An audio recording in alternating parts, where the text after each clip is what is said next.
The federal court is made up of three main levels. There's the district courts, the circuit courts, and the Supreme Court of Justice.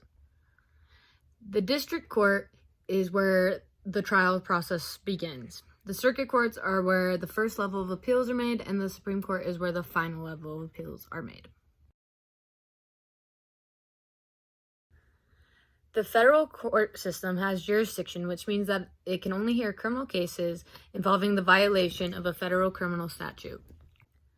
The federal court system follows federal rules of criminal procedure and federal rules of evidence. And depending on where that court is locally, it can also follow those local rules. The main burden of proof for this is that the court has to realize that the offense that was made is breaking the Constitution, or in other words, it's breaking the federal criminal statute.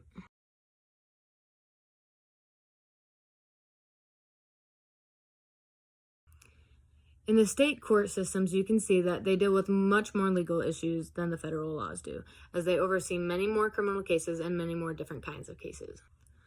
There are trial courts where evidence is taken and there is a factual record of the case created. This is the evidence that is given to them.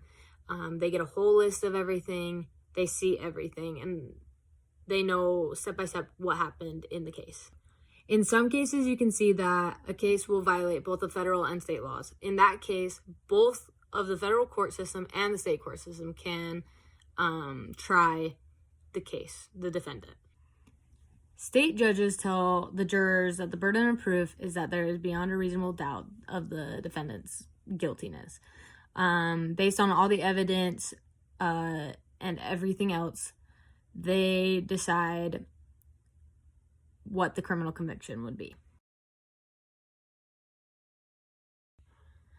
The local court systems follow the same thing. As they go locally, there's different rules for different places, but as long as they have evidence of beyond a reasonable doubt, then they can try the defendant as well.